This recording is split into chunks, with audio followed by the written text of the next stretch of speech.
আরিস ফাহিম চৌধুরীর ক্যামেরাম্যান আজিম মারা গেছে, তো এটা নিয়ে পাবলিক বলতেছে এর জন্য নাকি আরিস ফাহিম দায়ী।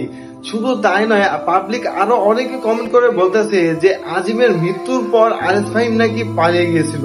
প্রথমত, জন্ম মৃত্যু এগুলোর পিছনে কারো হাত নেই আল্লাহ ছাড়া, এবং দ্বিতীয়ত, যখন ঘটনা ঘটে তখন হাসপাতালে নিয়ে যায় আরিস ফাহিম চৌধুরী, এবং ডাক্তার যখন মৃত ঘোষণা করে তখন পুলিশের ঝামেলা শেষে বাড়িতে নিয়ে যায় এবং জানাজা শেষে কবর দিয়ে বাড়ি ফিরে আসে আরিস ফাহিম চৌধুরী। যার কিছু ফুটেজ কিন্তু আপনারা দেখতেই পেরেছেন। আসলে যার হারায় একমাত্র সেই বুঝে হারানোর যন্ত্রণা।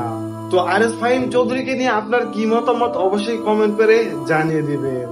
এবং ড্রাইভারের বক্তব্য অনুযায়ী সামনে যে বার আছে সেটা আজিমকে বলা হয়, কিন্তু কোনো এক ফুটেজের কারণে আজিম বাইরে বের হয় আর তখনই এই ঘটনা ঘটে। তো এই বিষয়ে আপনাদের কি মনে হয় অবশ্যই কমেন্ট করে জানিয়ে দিবেন। অনেকে আজিম ভাইয়ার মৃত্যুতে ফাহিম ভাইয়াকে দায়ী করতেছে।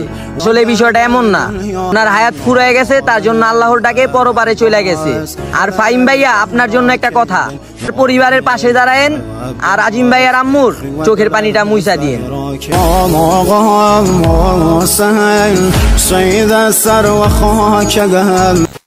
তো গাইস, আজকের ভিডিও এই পর্যন্তই। যদি ভিডিওটি ভালো লেগে থাকে অবশ্যই লাইক দিবেন, কমেন্ট করে আপনার মতামত জানাবেন, শেয়ার করবেন এবং এই চ্যানেলে নতুন হয়ে থাকলে অবশ্যই সাবস্ক্রাইব করে পাশে থাকা বেল বাটনটি বাজিয়ে দিবেন।